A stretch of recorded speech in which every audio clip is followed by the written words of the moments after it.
Bismillahirrahmanirrahim. Assalamualaikum warahmatullahi wabarakatuh.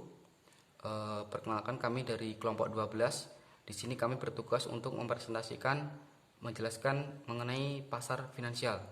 Di kelompok 12 sendiri ada Samuel Andrian Budi Prasetyo, NIM 05, dan saya Rio Prasetyawan, NIM 08. Untuk pada awalnya kita pahami dulu apa itu makna definisi pengertian dari pasar finansial. Di sini ada beberapa penjabaran. Yang pertama adalah pasar finansial merupakan pasar yang mempertemukan antara permintaan dan penawaran akan aktiva finansial. Bisa dipahami bahwa aktiva finansial itu macamnya seperti saham, obligasi, hutang bank, kewajiban sewa guna, atau yang sering disebut sebagai sekuritas. Kemudian yang kedua, pasar finansial itu baik berupa pasar uang maupun pasar modal merupakan salah satu sumber utama, sumber dana perusahaan. Jika dilihat dari sudut pandang investor, maka pasar finansial ini adalah penyedia berbagai macam alternatif dari investasi. Jadi jika dilihat dari sudut pandang perusahaan, maka pasar ini akan menyediakan tempat untuk memperoleh dana-dana. Sedangkan jika dilihat dari investor, maka pasar finansial ini merupakan tempat untuk mereka menyalurkan dana yang mereka miliki dalam bentuk investasi. Kemudian yang ketiga, pasar finansial merupakan penghubung antara pihak yang ingin menjual produk keuangan dengan pihak yang ingin membeli produk keuangan. Seperti pada penjelasan sebelumnya, bahwa di pasar finansial ini akan mempertemukan mereka, pihak yang memiliki dana dengan pihak yang menginginkan dana. Mereka akan saling jual beli di pasar finansial tersebut. Selanjutnya, mengapa pasar finansial ada? Nah, seperti pada penjelasan sebelumnya, pasar finansial ini ada karena bertujuan untuk mengalokasikan tabungan-tabungan secara efisien kepada pemakai atau pihak yang membutuhkan dana tersebut. Jadi di pasar finansial ini akan mengalokasikan atau akan mempertemukan pihak-pihak yang memiliki tabungan-tabungan, dana-dana secara efisien kepada mereka, pihak yang membutuhkan dana. Jadi mereka akan bertemu akan dialokasikan dananya melalui pasar finansial. Selanjutnya adalah fungsi-fungsi dari fungsi pasar finansial. Di sini terbagi menjadi dua. Yang pertama yaitu fungsi-fungsi perantara. Di situ ada distribusi sumber daya.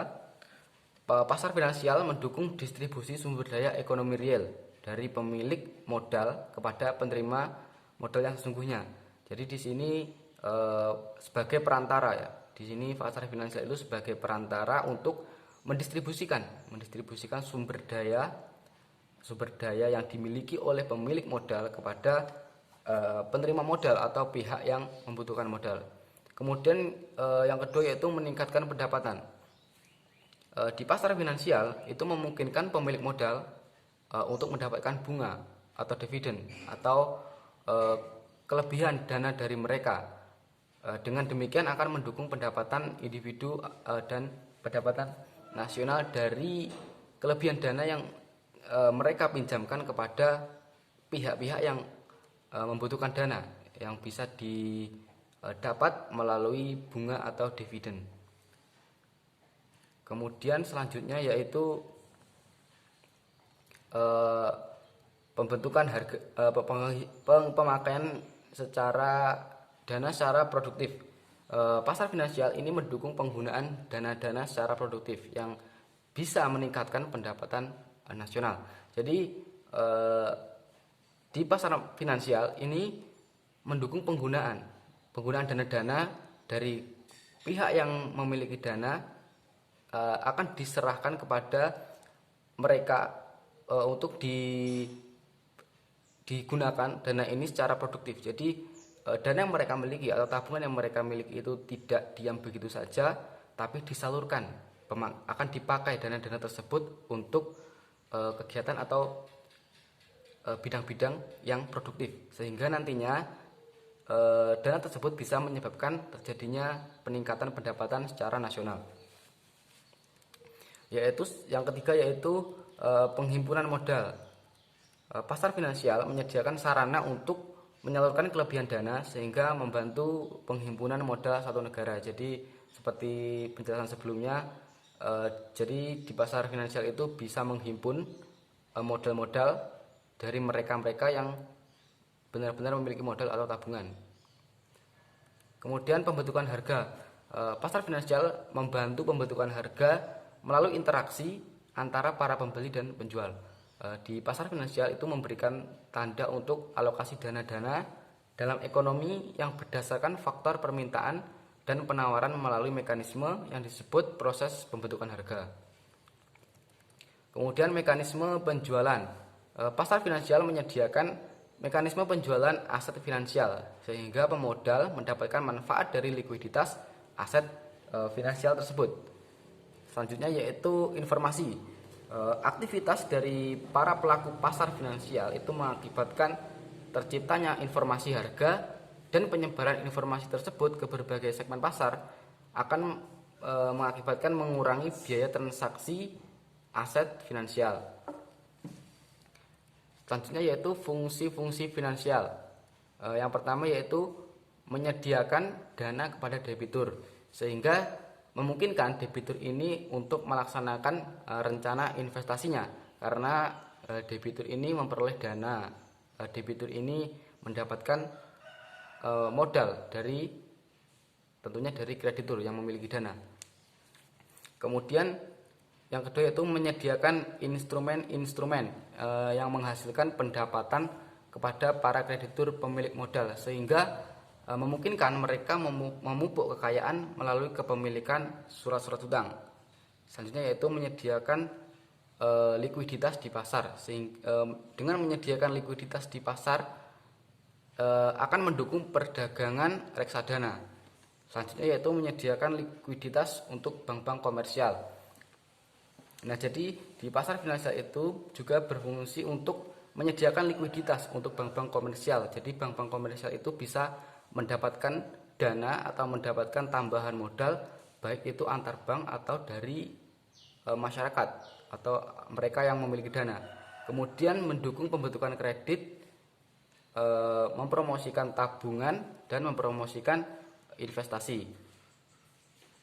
Dan yang terakhir yaitu mendukung pertumbuhan ekonomi yang berimbang seperti tadi bahwa dengan modal-modal yang bisa dimanfaatkan kepada sektor-sektor yang lebih produktif tidak didiamkan, artinya modal-modal tersebut akan berguna dalam mendukung pertumbuhan ekonomi. Kemudian selanjutnya yaitu jenis-jenis pasar finansial. Di secara umum pasar finansial itu terbagi menjadi dua yaitu pasar modal atau capital market dan pasar uang atau money market. Pasar modal tersendiri memiliki pengertian pasar modal secara umum yaitu satu sistem keuangan yang terorganisasi termasuk di dalamnya adalah bank-bank komersial dan semua lembaga perantara di bidang keuangan serta seluruh surat-surat yang beredar. Nah, jika di pasar modal ini itu basisnya merupakan pasar untuk jenis sekuritas dalam jangka panjang. Nah, ya kan seperti saham dan obligasi. Nah, sedangkan di pasar uang selanjutnya yaitu merupakan pasar yang menyediakan sarana pengalokasian dan pinjaman jangka pendek. Jadi itu untuk perbedaannya, untuk pasar modal itu berjangka panjang sedangkan di pasar uang itu dengan jenis sekuritas yang berjangka pendek seperti misalnya sertifikat Bank Indonesia. Saya Samuel Andrian Putri Prasetyo, NIM 05 akan melanjutkan presentasi dari Mas Rio.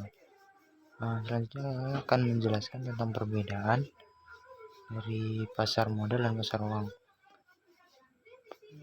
Perbedaan menurut jangka waktu, pembiayaan yang pasar modal dan pasar uang memiliki perbedaan dalam jangka waktu. Pasar uang dapat menjadi tempat bertemunya pemilik dana dan pinjaman dana secara langsung. Pertemuan ini biasanya bersamaan dengan penawaran transaksi dalam jangka pendek. Sedangkan untuk pasar modal menawarkan investor penanaman masa modal dalam jangka panjang. melalui instrumen-instrumen yang telah ditawarkan. Meski memiliki perbedaan terkait jangka waktunya, pasar uang dan pasar modal sama-sama dikelola oleh pihak profesional, dapat menjadi aktivitas investasi kita. Terus yang selanjutnya, dalam tingkatan bunga, pasar modal relatif lebih rendah daripada pasar uang.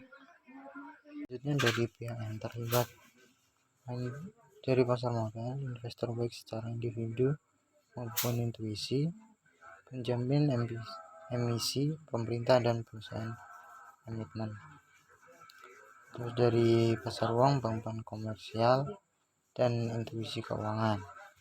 Terus selanjutnya dari indikator pengawasan, dari pasar modal diawasi oleh pemerintah melalui Bapemam LK. Yang pasar uang diawasi oleh bank sentral secara langsung. Selanjutnya indikator dari tingkat risiko, dari risiko pasar modal, tingkat risiko relatif rendah, dan dari pasar uang tingkat risiko relatif tinggi. Selanjutnya elemen-elemen pasar finansial. Yang pertama, berdasarkan tingkat, ada pasar perdana dan pasar sekunder. Pasar perdana adalah pasar untuk menerbitkan saham-saham baru atau penerbitan surat-surat utang baru. Pasar perdana memperdagangkan efek-efek yang dijual kepada masyarakat umum untuk pertama kalinya. Yang kedua, pasar sekunder. Pasar sekunder adalah pasar memperdagangkan efek-efek yang telah ada terlebih dahulu. Dengan kata lain, pasar sekunder memperdagangkan efek-efek yang sebelumnya diterbitkan di pasar perdana. Biasanya efek-efek tersebut dicatat dalam bursa efek dan menyediakan sarana untuk melakukan jual beli efek-efek di pasar reguler. Yang selanjutnya, berdasarkan jenis efek,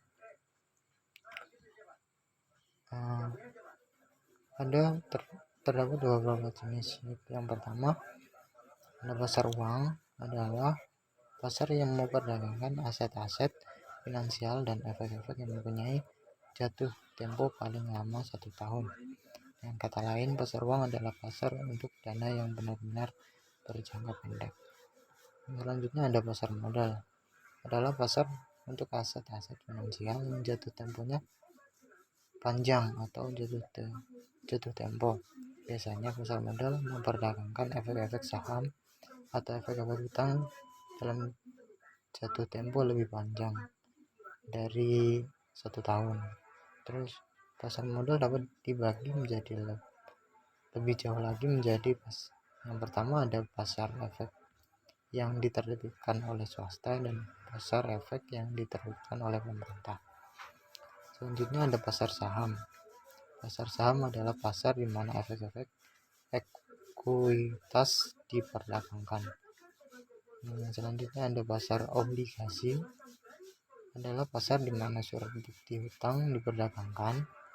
Surat bukti hutang menetapkan tata cara di mana pihak debitur yang meminjam modal akan membayar kembali jumlah modal yang dipinjamnya dengan ditambah sejumlah bunga kepada pihak kreditur yang meminjamkan modal.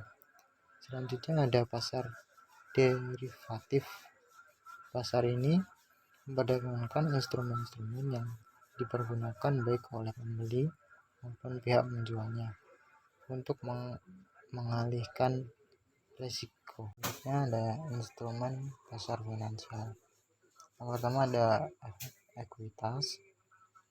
Efek ekuitas merupakan efek yang bukti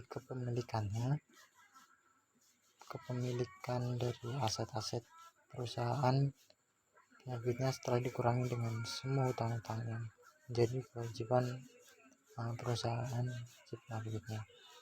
Selanjutnya ada efek hutang. Bukti hutang penerbitnya atau korporasi atau pemerintah kepada pemegang efek, di mana penerbit berjanji untuk mengembalikan utang tersebut dalam jangka waktu tertentu dan bunga tertentu. Selanjutnya ada instrumen pasar uang. Instrumen pasar uang adalah efek-efek utang dengan jatuh tempo tidak lebih dari 1 tahun.